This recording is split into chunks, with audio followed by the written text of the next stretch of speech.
All right, Shadow Cartel knocking Gypsy Band out of the single elimination stage tomorrow. I love Shadow Cartel. Yeah, that was an excellent setup they had. And although Gypsy Band is out of the tournament, they're still the winners of the commercial contest, in my mind. Yeah, they have a great commercial. Those Griffins, MVP Griffins of the tournament, snap locking. I think they jammed out like one of the rocks, and that was all Rooks, and that was all they needed. We all saw like that. super fast lock Griffins. Rooks had no chance to lock and jam them before they could get jammed themselves. Everyone was like, oh, those Griffins are going to make the difference here, and I think they did. Yeah, so we have the situation where you had like a smaller ECM ship and a larger ECM ship. For the people who aren't really, who might not understand the dynamic of how this locking versus target size thing works, Michael Bolton, how exactly did this work? Well, there are things that you can do to alter the lock time of a ship, like you can have a sensor booster and that. But a general rule of thumb is if your ship is smaller and it's locking something larger, your lock time is going to be very fast. If your ship is larger and it's locking something smaller, lock time is going to be very slow. So it's much easier for those Griffins to quickly lock those Rooks than it is for the Rooks to lock down into those Griffins. So, and the Griffin also, as an innate ship, has a pretty quick lock time just in general before anything else. Frigates generally have a higher scan resolution than big ships do, so it means they lock really quick. So what they did essentially was bring frigates, ECM frigates, to counter the ECM cruisers. Because they would lock faster and get a jam off before the Rooks finished, and it's probably like a matter of 1 second. They also need. likely, potentially on one of those Proteuses, had a gang link. The gang link for info from the Proteus is very strong. I think also had probably gang links from the Loki.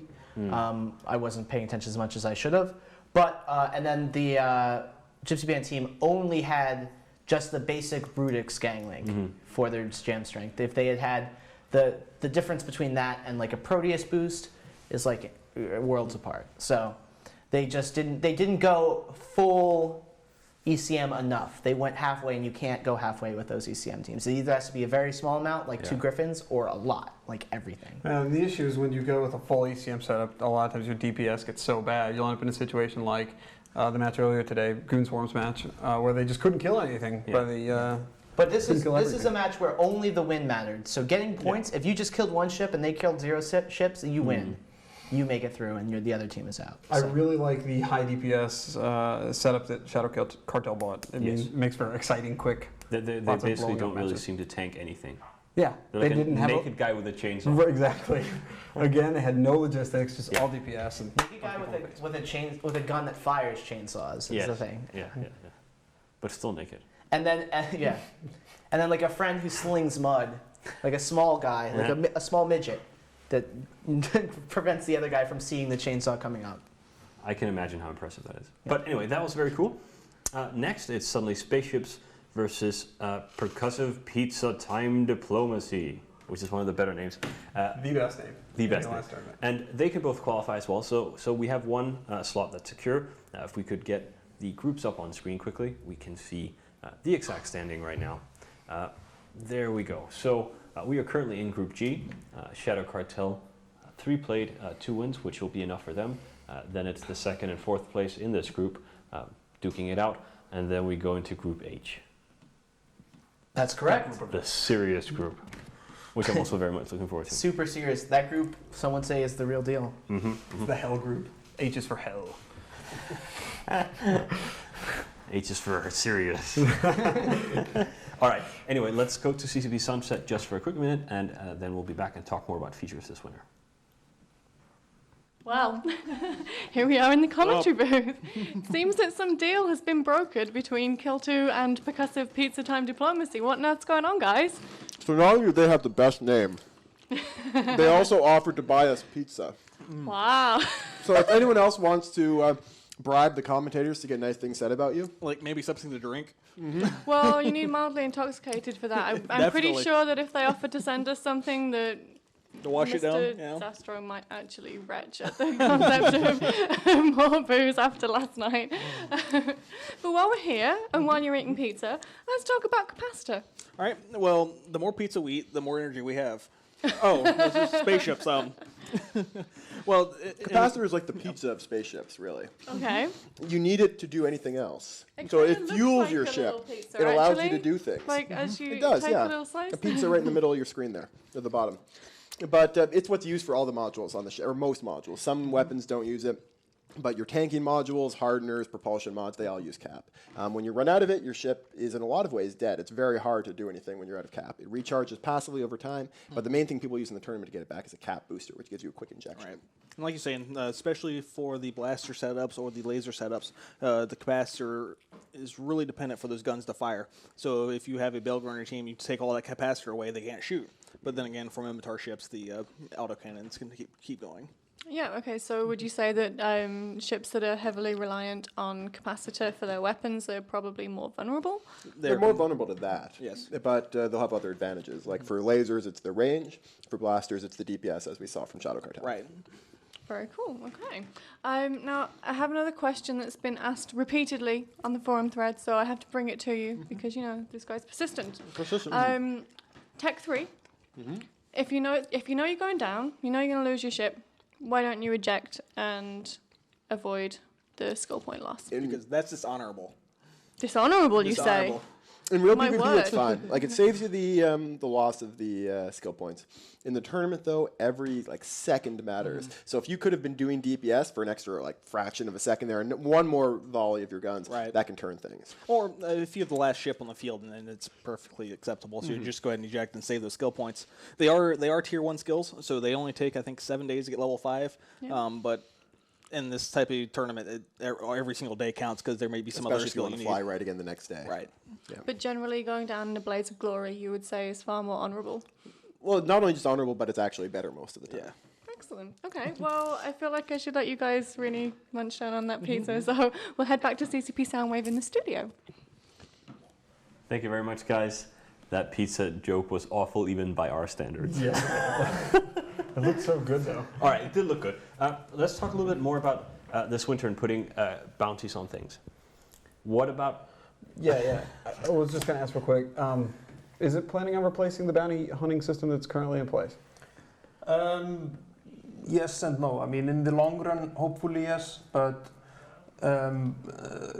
not maybe in its initial incarnation. We are probably gonna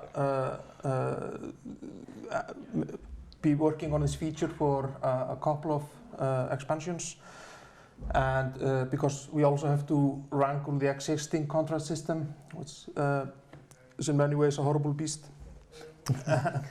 And Hey, you designed it.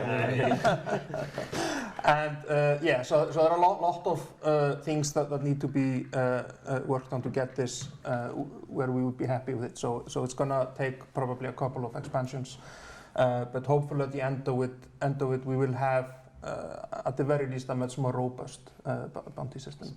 I'm sorry, Soundwave. I have to get it out or I'll just forget. I know. See, I'm kind of excited about being able to put bounties on structures. Yeah. So yeah. Take out you this could tech boss.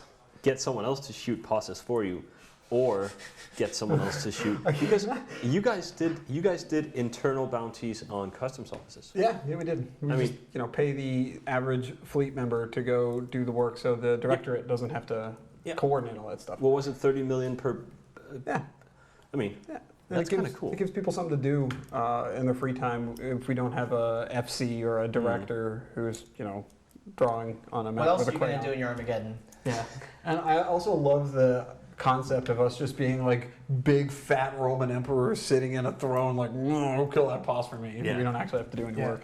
See, Tess is like the scrappy guy, while they're like the big fat Roman emperor. They're like the scrappy Good popper.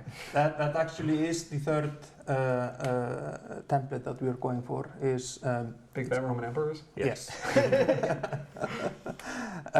No, it's pause destruction and pause defense. We are hoping to wrap it up in sort of the same Defense? template. Yes.